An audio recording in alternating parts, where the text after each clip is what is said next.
जय हिंद दोस्तों, स्वागत है हमारे YouTube चैनल ज्ञानविद गुरुजी में। जैसा कि आप सभी लोगों को पता है कि उत्तर प्रदेश में पेट का एग्ज़ाम पूरा हो गया है और इसका रिजल्ट भी 8 से 9 सितंबर तक आ जाएगा। पेट के थ्रू जो पहली वैकेंसी भरी जाएगी वो है उत्तर प्रदेश लेखपाल, जो लगभग 7,885 वैकेंसियां हैं। तो दोस्तों, आप लोगों ने सिलेबस देखा होगा जिसमें 4 सब्जेक्ट हैं जिनको हमें पढ़ना है। पहला है गणित, जो 25 नंबर का होगा। दूसरा सब्जेक्ट है हिंदी, ये भी 25 नंबर का होगा। और तीसरा सब्जेक्ट है ग्राम समाज एवं विकास,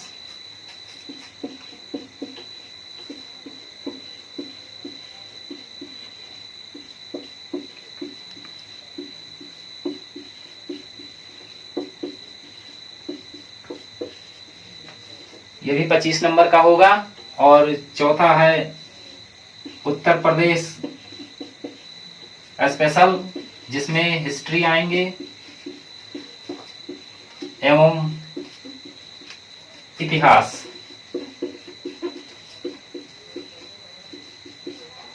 दोस्तों, हम आपको एक सब्जेक्ट पढ़ाएंगे जो है ग्राम विकास एवं समाज। क्लास को लेट ना करते हुए हम अपने टॉपिक पे आते हैं और शुरू करते हैं आज का क्लास। दोस्तों, जैसा कि आप लोग देख रहे हैं कि हमारा सब्जेक्ट है जिस पे हम बात करेंगे वो है ग्राम समाज एवं विकास।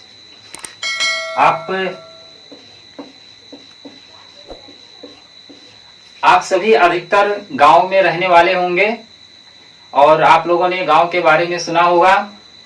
यहाँ पे हमने लिखा है ग्राम। किसी भी टॉपिक को शुरू करने से पहले उसके बारे में हमें पूरी डिटेल से जानकारी रखना चाहिए कि क्या सब्जेक्ट हम पढ़ रहे हैं, इसका मतलब क्या होता है। तो दोस्तों, हमारा सब्जेक्ट जो है ग्राम समाज एवं विकास, तो इसमें पहला शब्द है ग्राम। तो हमें पहले ये पता लगना चाहिए कि ग्राम होता कहाँ है, इसकी उत्पत्ति कहाँ से हुई। क्वेश्चन हमारे यूपी SSSC ने पूछा भी है, ग्राम शब्द कहाँ से उत्पन्न हुआ, तो इसके बारे में हम पूरी डिटेल से समझेंगे।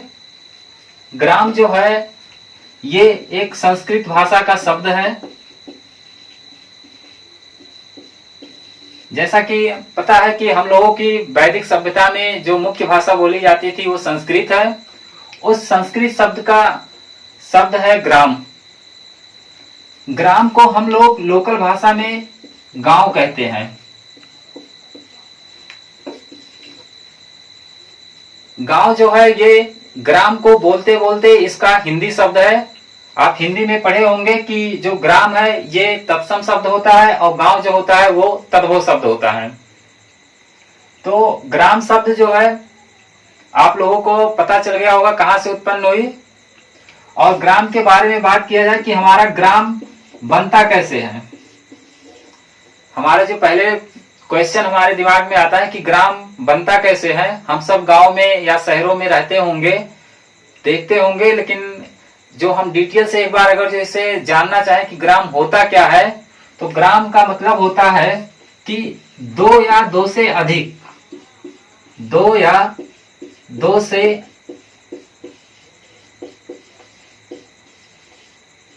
अधिक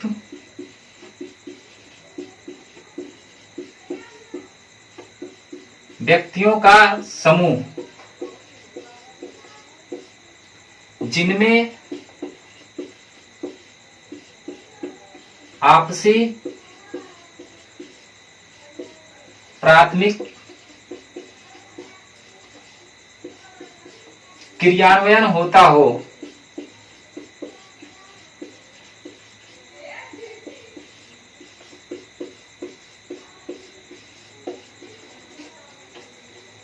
क्रियान्वयन होता है, ग्राम कहलाता है।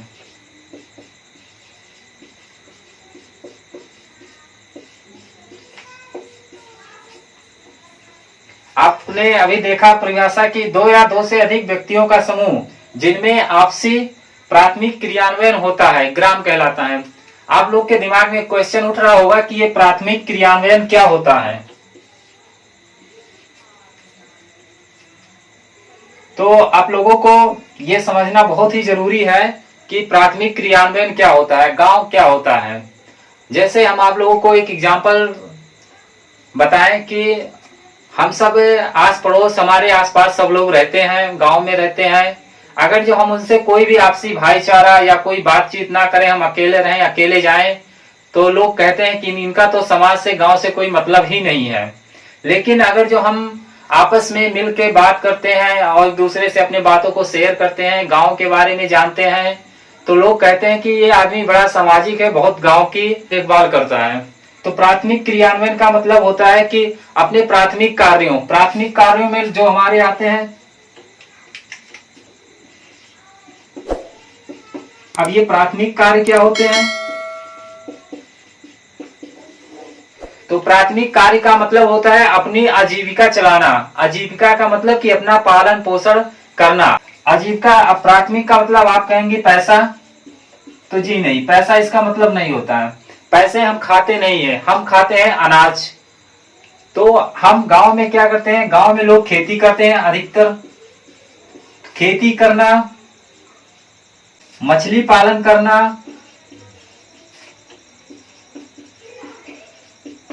कीट पालन करना, ये सभी जो होते हैं ये प्राथमिक कार्यों में आते हैं। तो उम्मीद करता हूं आप लोगों को समझ में आया होगा। एक बार फिर से रिवीजन करते हैं गांव या ग्राम के बारे में। गांव जो है हमारा दो या दो से अधिक व्यक्तियों का समूह जिनमें आपसी प्राथमिक क्रियान्वयन होता है, गांव कहलाता है। अब ये प्राथमिक क्रियान्वयन यानी प्राथमिक कार्य जैसे हो गया खेती करना, मछली पालन करना, कीट पालन करना आदि, ये प्राथमिक क्रियान्वयन के उदाहरण है। दोस्तों, आप सभी ने गांव के बारे में समझा। अब हम आपको बताएंगे कि ये गांव आया कहां से, एक्चुअल में इसकी उत्पत्ति कहां से हुई है।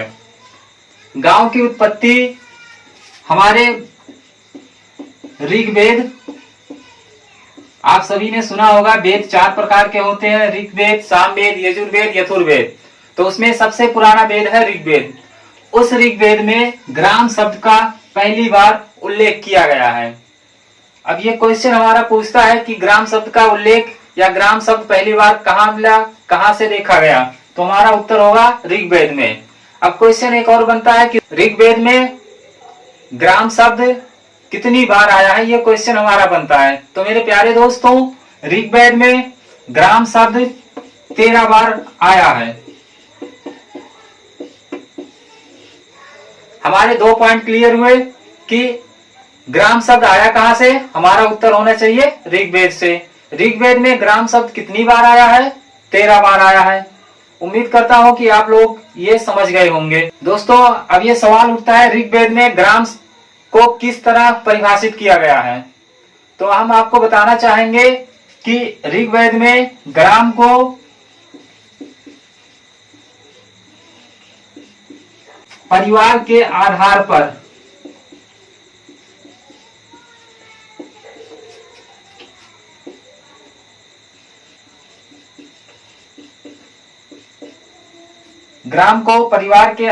पर वर्गीकृत किया गया है।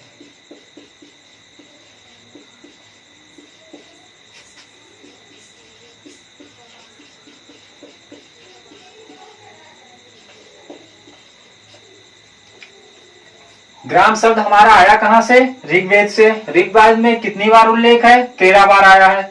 ऋग्वेद में ग्राम को किस तरह परिभाषित किया है, तो ग्राम को परिवार के आधार पर वर्गीकृत किया गया है।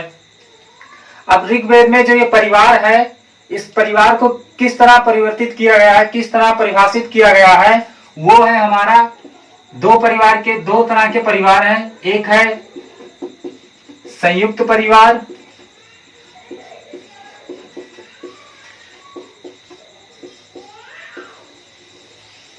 और दूसरा है सत्तात्मक परिवार।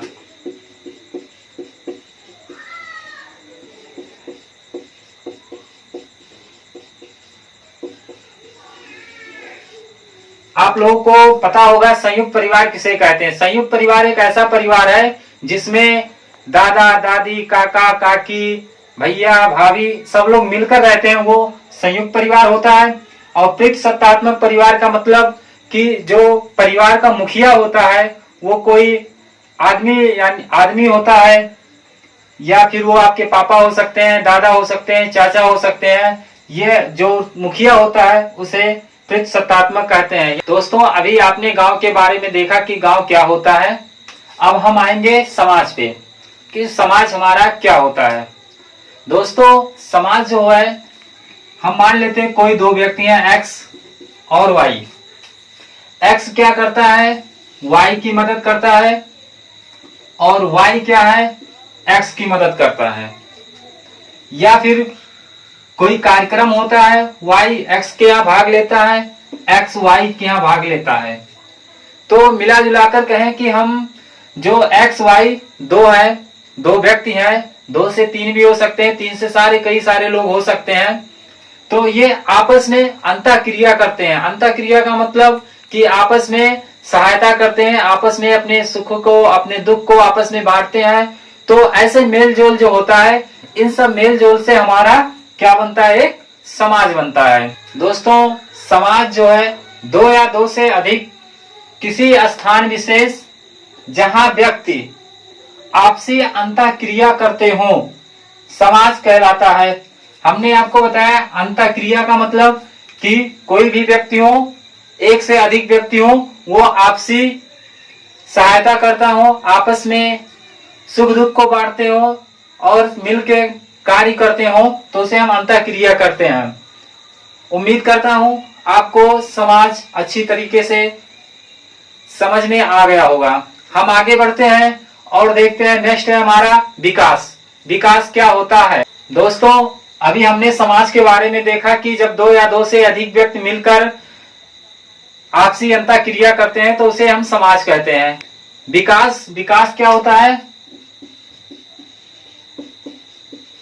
विकास दो तरीके से विकास होता है। एक तो सही दिशा में विकास होता है, सही दिशा में विकास हो रहा है कि नहीं हो रहा है। एक गलत तरीके से भी विकास होता है, गलत कार्य जो करते हैं। दोस्तों गलत कार्य को पता ही है जो भी है। और सही दिशा यानी हमारे कहने का तात्पर्य यह है कि विकास का मतलब क्या होता है कि विकास वह है जो आपसी दो या दो से अधिक लोग आपसी अंतःक्रिया करते हैं और उसका एक सकारात्मक परिवर्तन होता हो। यानी दो या दो से अधिक व्यक्ति जब आपसी अंतःक्रिया करते हैं तो सकारात्मक परिवर्तन होता हो, तो उसे हम समाज कहते हैं। परिभाषा हम लिखे जो, तो दो या दो से अधिक व्यक्ति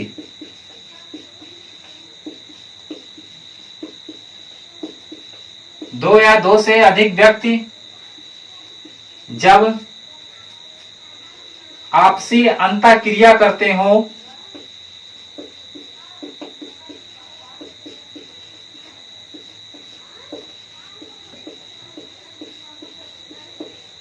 आपसी अंतःक्रिया करते हो और उनसे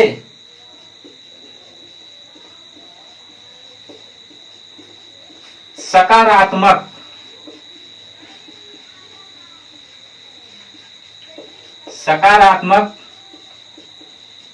परिवर्तन होता हो,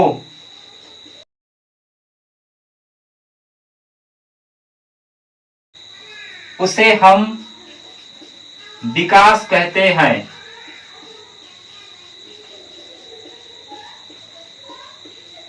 नहीं, हमारी अच्छी राइटिंग नहीं है, थोड़ा आप लोग एडजस्ट करिएगा। मेन मुद्दा हमारा यह है कि आपको समझ में आना चाहिए। तो अभी हमने आपको विकास के बारे में बताया। विकास क्या होता है कि दो या दो से अधिक व्यक्ति जब आपसी अंतःक्रिया करते हो और उससे एक सकारात्मक परिवर्तन होता हो तो उसे हम विकास कहते हैं। ये नहीं कि हमारा कोई नकारात्मक कि हम चले कहीं मदिरा पान करें, कहीं जुआ खेलें, कहीं और भी कुछ क्रियाएं करें, तो ये ऐसे हमारे समाज का विकास नहीं होता। ये हमारा एक नकारात्मक प्रभाव होता है जो काफी दुष्प्रभाव होता है, दुष्परिणाम उससे निकलता है। तो ऐसा कार्य नहीं, जिससे हम ऐसे कार्य करें कि लोग हमारे समाज को और आगे बढ़ाए, जहाँ पे हम थे उससे और आगे बढ़े, उसका एक सकारात्मक पहलू निकले, एक अच्छा परिणाम निकले, जिससे लोग आगे बढ़े, उससे मोटिवेट हो, तो वो हमारा क्या होता है, विकास। दोस्तों, अब हम जो हमारा सब्जेक्ट है ग्राम, समाज एवं विकास, उसके बारे में अच्छी तरीके से जान गए कि ग्राम क्या होता है, समाज क्या होता है, विकास क्या होता है। दोस्तों, ग्राम को हम कहें व्यक्तियों का ऐसा समूह जिसमें अधिकांश व्यक्ति आपसी प्राथमिक क्रिया करते हो, उन्हें हम ग्राम कहते हैं। प्राथमिक क्रिया हमने आपको बताया कि जैसे खेती करना हो, खेती करने का मतलब फसल उगाना, धान हो गया, गेहूं हो गया, चावल हो गया, बाजरा हो गया, सरसों, आज सारे फसलें हैं। और मत्स्य पालन करना, मत्स्य पालन यानी मछली पालन करना, कीट पालन करना, जो रेशम के होते हैं, रेशम के कीड़े होते हैं। तो ऐसे सारे बहुत सारी चीजें हैं जिससे हम अपनी आजीविका को चला सकें, तो उसे हम ग्राम कहते हैं। समाज क्या होता है? समाज का मतलब कोई भी स्थान विशेष जहां दो या दो से अधिक व्यक्ति आपस में अंतर क्रिया करते हो, उसे हम समाज कहते हैं।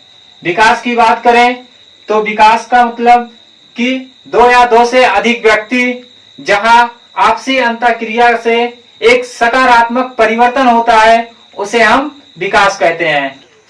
दोस्तों, ग्राम, समाज एवं विकास को अगर जो हम एक लाइन में परिभाषित करना चाहें तो वो निकलेगा व्यक्तियों का वह समूह जिसमें प्राथमिक संबंध पाया जाता हो एवं आपसी अंतःक्रिया द्वारा प्राथमिक कार्य संपन्न कर रहे हो और जिसमें समाज सकारात्मक रूप से आगे बढ़ रहा हो, उसे हम ग्राम, समाज एवं विकास कहलाता है। दोस्तों, उम्मीद करता हूं कि आपको यह अच्छी तरीके से समझ आया होगा कि ग्राम, विकास एवं समाज क्या होता है। ये तो हमारा अभी चैप्टर का नाम था, जिसके अंतर्गत हमारे टॉपिक जो है उसे टॉपिक वाइज पढ़ना है और बहुत ही बेहतरीन टॉपिक है और बहुत ही आनंद आएगा पढ़ने के लिए। आप मन लगा के पढ़िए, आगे बढ़िए और अपने माँ बाप का नाम रोशन करिए। इसी के साथ इस क्लास को हम विराम देते हैं। जय हिंद, जय भारत।